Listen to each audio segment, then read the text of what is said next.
Reading with your kids. Hola, ni hao, konnichiwa, assalamu alaikum, shalom, jambo, bienvenidos. Hi, my name is Jed Lee, and this is the Reading with Your Kids podcast. Once again, coming to you from the beautiful neighborhood of Reedville in the southwest corner of Boston, Massachusetts. We have a wonderful show for you today. Erin Stewart is going to be here to tell us about her brand new novel for teens and tweens, Scars Like Wings.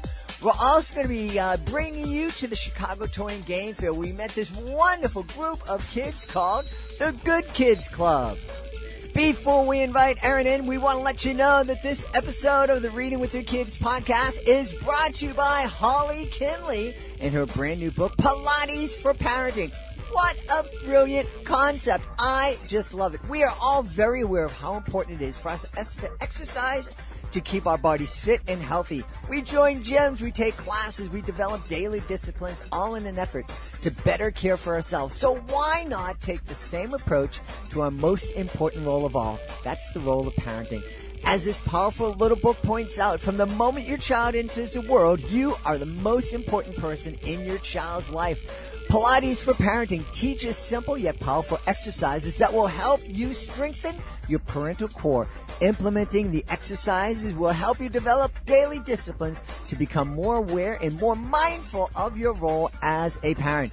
Pilates for Parenting by Holly Kinley is a must-have resource for all parents and guardians. You can get your copy today at Amazon.com.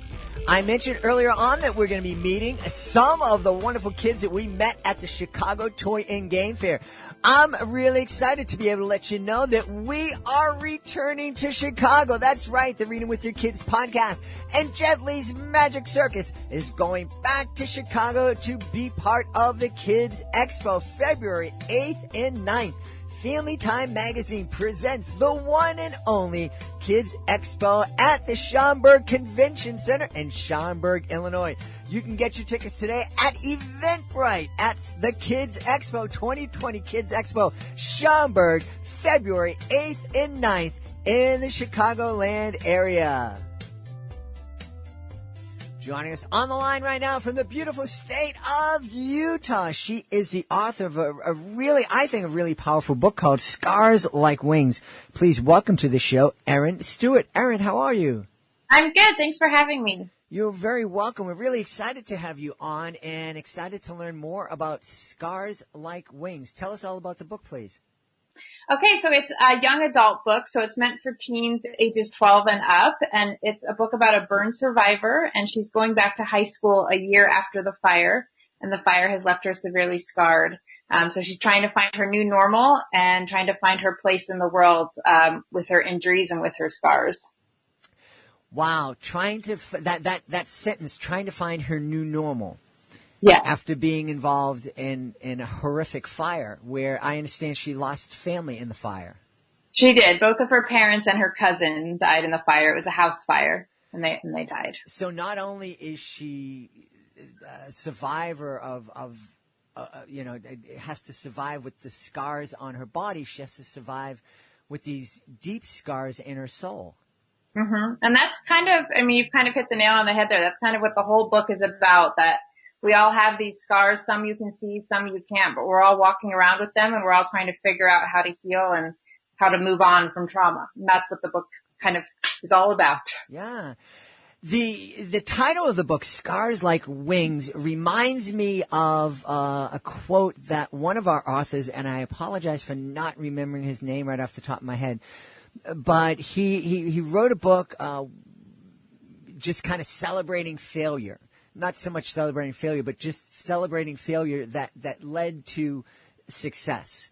And he's a teacher, and one of the things that he does in his class is he talks about his scar stories, and he encourages his kids to talk about their scar stories to help them understand that they've suffered some tough things, but they're surviving and they're moving on.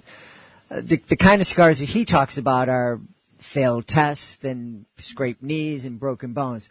The kind of scars that your heroine Ava is suffering are quite more extensive.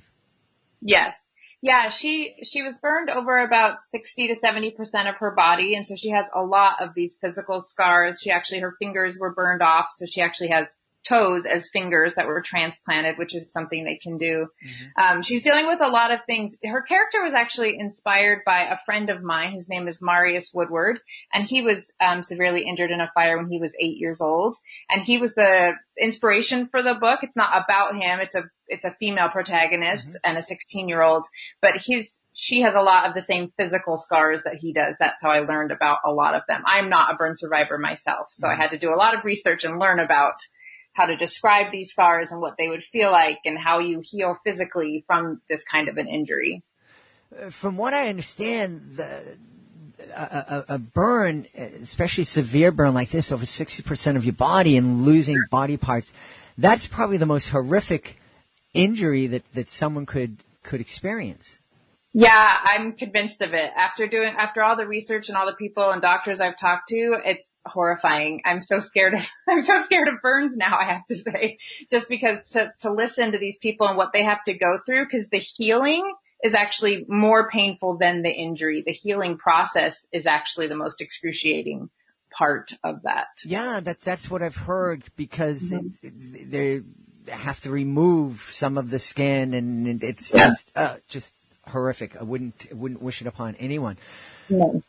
Well, I'm curious what the reaction, your friend's reaction to scars like wings. Marius, yes, the boy. So he's 20 now. It's actually been 10 years since he was burned. He's 19 or 20. He loves it, and he helped me every step of the way research and put me in touch with doctors, and he loves the message and loves the story. I was very nervous. I feel really heavy, the burden of telling it accurately when I'm an outsider of the burn community. So he was integral in me being able to tell this story, and he's fully on board. So he's happy about it. That's great. And being in high school is traumatic enough. Right. And I think, some of us remember back to our high school years, and some of us survived them better than others. And some of us didn't realize how much we were dealing with at the time. But I just can't imagine going back there with, these kind of scars where you can't hide them. Well, and that's kind of why I wanted to place it in high school. One, because that's a really vulnerable age, and two, with a girl where things like beauty and physical image and things like that are very important. So I wanted to look at it through those two lenses, just because I think they really get to the heart of what all teenagers are going through. Ava is just going through it in a much more physical, obvious way. But the feelings are all very similar to what all teenage girls are feeling about insecurities and survival and finding a new normal after traumatic things. And, but hers is just really physical and external.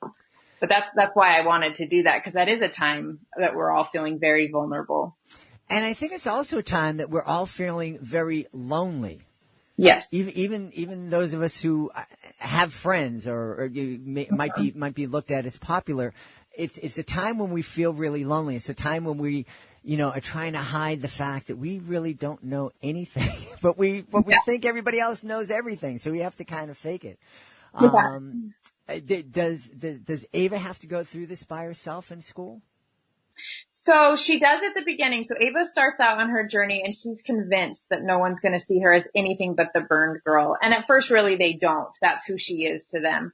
But as they get to know her, and as she comes to kind of love herself again, she lets people in. And that's really the whole theme of this book. It's so much more than being about scars. It's about letting people into our lives and giving love back out and being worthy of love and feeling that worth after trauma. And that's how we heal. It's the love of other people. And Ava learns that through her journey, that she can't do it alone, and she doesn't want to do it alone. And it's better with other people. And these other friends that she meets, they can't fix her scars. Her scars are there. They're not going anywhere, but they can be stronger together, and they can help each other.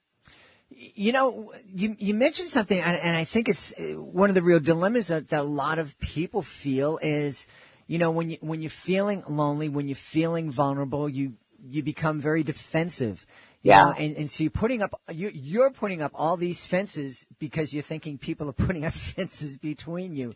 And at the time when you really need to be most vulnerable, that's when we get most defensive. And I think it's a huge struggle for lots of folks to kind of deal with. And I'm curious. This must have been an incredible journey for you, writing this book and doing the research and just kind of getting into the head of Ava and the other classmates. How did writing Scars Like Wings change you? I think, well, what I was just talking about with this idea and this theme of meeting other people and letting love in, I didn't realize that was the theme of the book until I was almost done writing the book. So I had written most of the book, and I was talking to Marius, and I said, how does someone do it? How do you get back up? How do you find the strength in the face of all of this? And his answer was really simple. And his answer was every time he wanted to give up, someone came into his life, a nurse, a doctor, a friend. Somebody came in and helped him choose to stay. And that really changed the whole trajectory of this book for me. And I realized, this is not a book about scars and just about healing. It's a book about that we all need each other and people are put in our path for a reason, and it's our job to take care of them. Mm-hmm. And that changed me, and it changed the book. It took a different route at the end, because I realized that was the real story I was trying to tell. And that was really impactful for me to learn as well. As you were experiencing this and going through these changes yourself, did it remind you of any experiences that you had in your life and any struggles that you had? Yeah, so like I said, I'm not a burn survivor, but I am a heart failure survivor. When I was 25, my heart basically gave out after I had my first daughter. And that experience was really scary. I had a newborn child. My husband was terrified. The doctors, it didn't look good for me, in terms of survival. And we definitely weren't going to be able to have more children. And that was a really scary time. And so I drew a lot on that experience about the grief that I went through and the loss that I went through and all of those things and how people helped me get through that. And I put a lot of that into Ava's experience. I put a lot of my own heart failure survivor experience into her burn survivor experience and kind of melded the two together. Now, it's kind of obvious of, the changes that Ava had to make and the growth. What about the other characters in the book? Is there any other character that grew in a way that really surprised you as you were writing the book? Yeah, so I always like to write my first draft as if it's the main character story, and then when I revise, I make sure that all the side characters have their own arc and their own transition and story. So every single character changes in some way, even the very small characters, I make sure they have some sort of change. Probably the biggest is her friend Piper. Ava meets a girl named Piper in her burn survivor group, and Piper is very outspoken and just kind of come at me world, see what I have to give back at you, and just kind of helps bring Ava out of her shell a little bit. She's actually the one that buys Ava the pink wig, which is on the cover of the book. There's a pink wig. That's where that comes from. Piper gets that for her. But Piper is struggling with her own demons and her own issues as well, and she's hiding them underneath a lot of this bravado. Mm-hmm. And so she has to come to terms with what she's actually running from as well. And she learns to come to terms with that. So I'd say she's probably the one that changes the most, because she learns to face her own demons and not just keep hiding them. One of the things that we love to talk about here on the podcast, or at least I love to talk about, I don't know how much the authors like to talk about it, but I like to, the theme of the show, the name of the show is Reading with Your Kids. And I'm a huge advocate not only for reading, snuggled up on the couch with our babies, yeah, but also continuing to read with our kids or co-read with our kids as they grow older. And I think that this would be an incredibly powerful experience for a family to read together. What kind of conversations do you think kids and parents or kids and caregivers could have after reading Scars Like Wings? Yeah, so I think you're exactly right. This would be a great book to talk to kids. There's a lot of issues in this book. Some of the things that would come up are how do we approach people who look different? How do we respond to them? How should we respond to them? How do they want to be responded to when someone looks different? That's a really big discussion that I think people should be having in terms of increasing empathy in children and things like that. There's also, you could have discussions about mental health. There's a big mental health component here, as you can imagine, after surviving a trauma like this.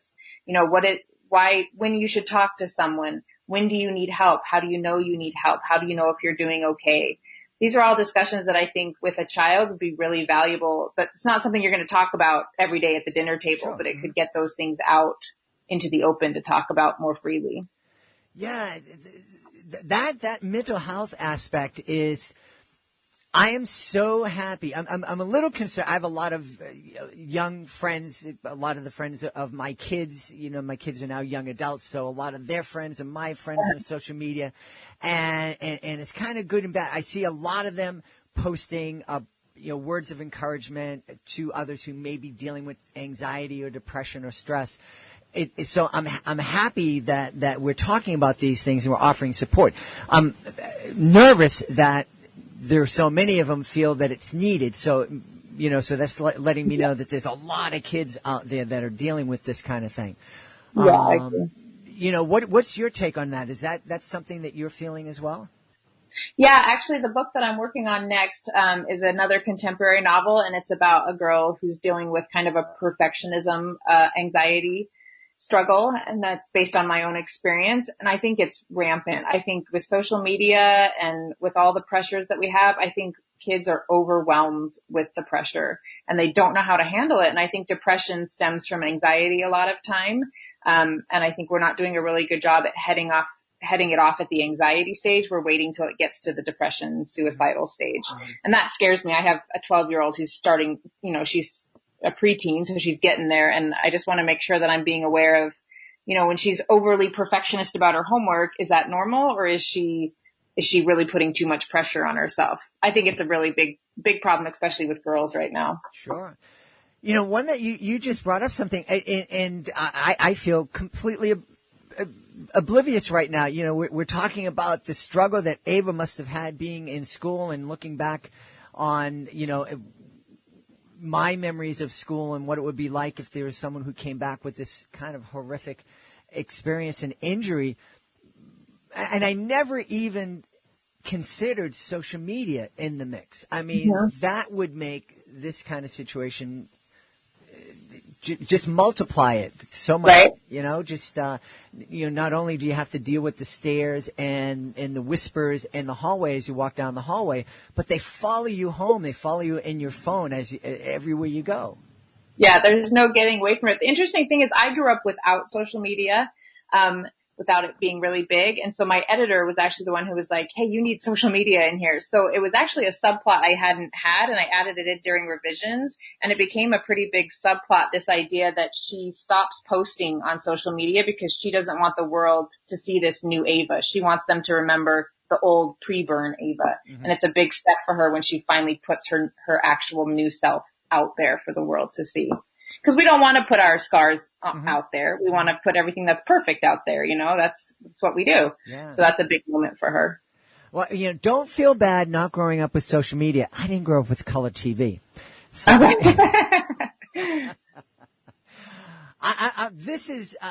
I'm wondering what kind of reaction you told us about your friend and how he reacted. What other kind of reaction have you gotten from folks who've read Scars Like Wings? So from the burn survivors that I've worked with, they all love it. They all think it's accurate, which makes me happy because that was a big concern of mine. Friends that are not burn survivors, they really relate to it too. Most people that pick up this book are not going to be burn survivors, but I think people can relate to it because we're all recovering from something, big or small. We're all in kind of a constant mode of recovery, especially as teenagers. And I think this book speaks to how do we find that new normal? If our old normal is gone and our life has been changed, how do we find the new normal? And Ava finds out that it's really, through the people in her life and the people around her. So it seems to resonate with people. Like people tell me they cry. One lady told me that she was crying on an airplane when she read it, and she kept having to turn to the lady next to her and say, "It's just so good. It's just so good." So not that I want to make people cry, but I like that they're feeling the emotions of these characters that I love. So. Crying on an airplane could make a lot of people nervous. So yeah. One thing, and you may not be able to answer this. I don't know, but one of the things I remember about being in high school, being in middle school, is when I saw somebody who was different, oftentimes I was really curious. And a lot of times the stares that I would give wasn't about me looking at somebody who I considered a freak. It was me looking at somebody that I was really curious about. Right. What kind of advice can you offer for folks who are they're in class and they're not close friends with somebody like Ava or someone who's going through something else, but they're really curious and they'd like to know more and they'd like to help if they could. Yeah. I think it's tricky. Even as an adult, you never quite know how to react because you don't want to look at them. Mm-hmm. So then you end up not looking. So then they go through life with everyone turning away from them. Mm-hmm. So that's just as maybe worse, than everyone's looking and then looking away real fast, but not wanting to engage. So it's a kind of a tricky situation.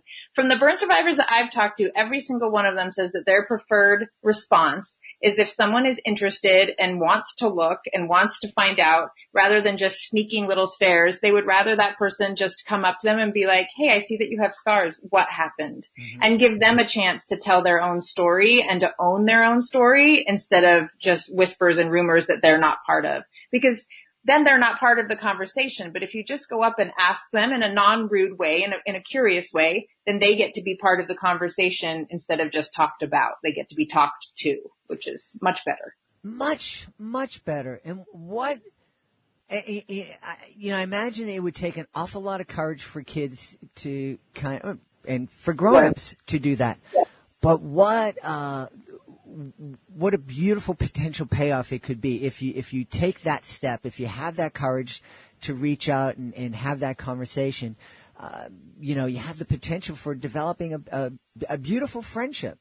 Yeah, exactly. Yeah, making a difference in somebody's life. Well, this is really exciting. Where can folks go online to find out more about Erin Stewart and find out more about Scars Like Wings? So you can go to my website, which is erinstewartbooks.com. And there's lots of information on there about me, about the book, and about Marius. Actually, there's a couple of videos on there about his story, which is a really cool story in and of itself. And then you can buy Scars Like Wings anywhere books are sold. So you should be able to get it just about everywhere. It's fantastic. We've been talking to the author of a really powerful young adult book. I think it's a great book for families to read together, to co-read together. Is it available on Audible? I imagine that would be a great audiobook to listen to. Yep, it's on Audible as well and Kindle. Excellent. Well, the name of the book is Scars Like Wings, a really powerful experience, and we've been speaking to the author, Erin Stewart. Erin, thanks so much for being part of the show. Thank you for having me. It's great to talk.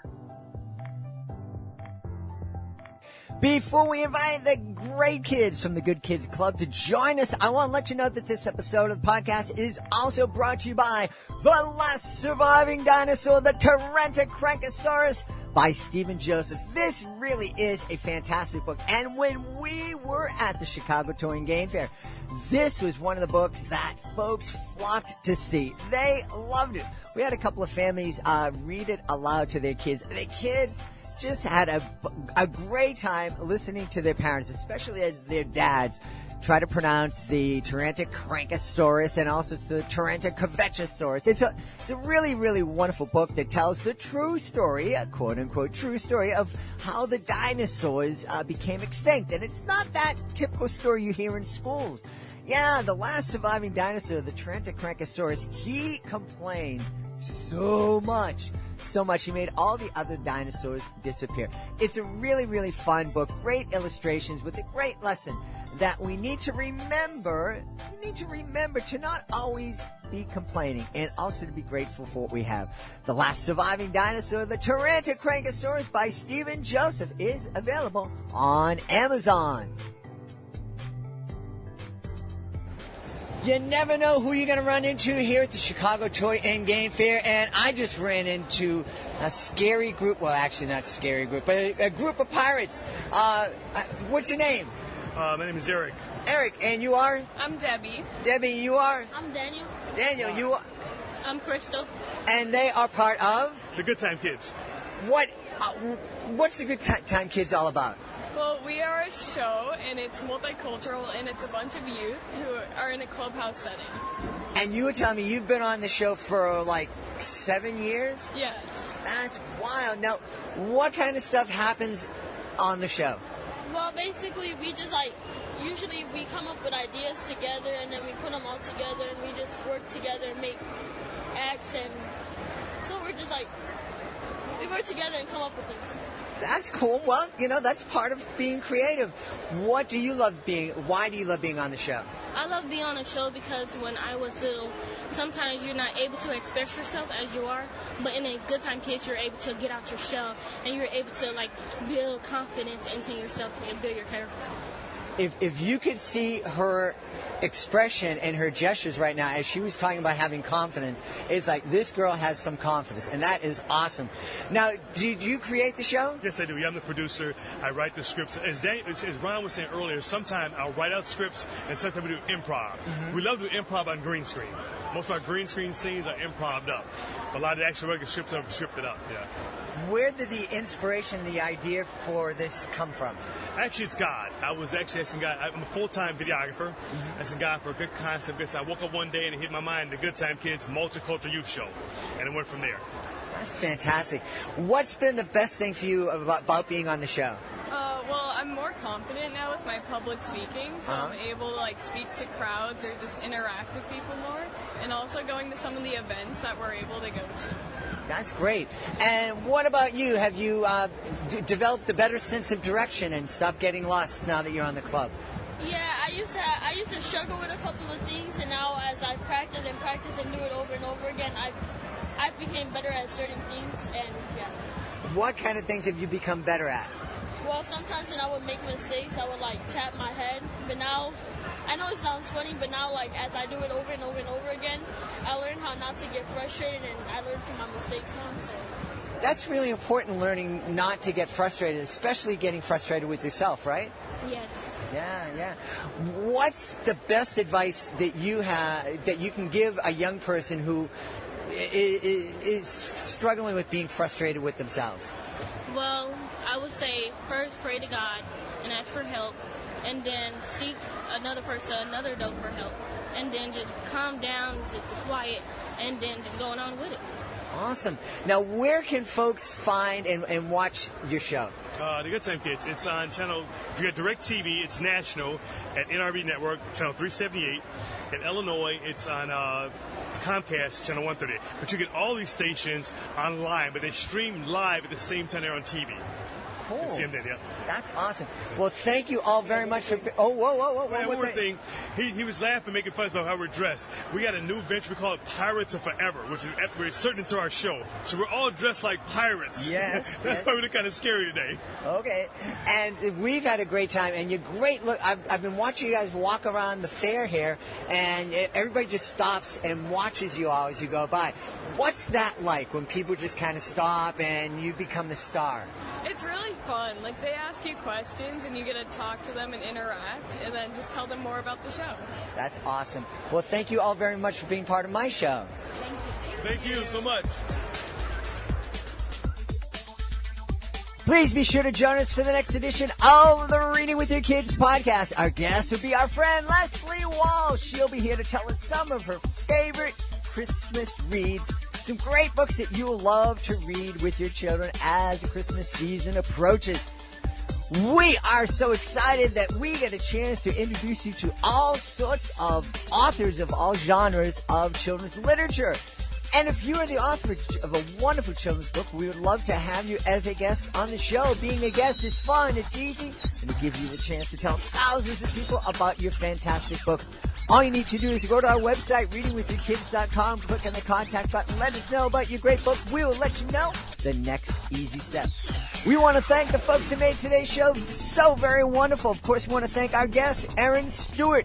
Be sure to check out Scars Like Wings. We want to thank our sponsors, Holly Kinley. Check out Pilates for Parenting. Also want to thank our friend, Stephen Joseph, author of The Last Surviving Dinosaur, the Tyrannosaurus. We want to thank our friends at the Kids Expo in Schaumburg, Illinois. Be sure to check us out February 8th and 9th. Be there or be square. Also want to thank my amazing producer, Fatima Khan, for all she does for the show. I want to thank my beautiful wife for all the support she gives me. And I want to thank you. Thank you so much for taking the time to join us today. Thank you so much for subscribing to the show on the iHeartRadio app, on Podbean, on Spotify, Stitcher Radio, Google Podcasts, Apple Podcasts, or wherever you find your podcasts. But most of all, I want to thank you for helping to make the world a better place by Reading with Your Kids. I'll be looking for you in the next edition of the Reading with Your Kids podcast.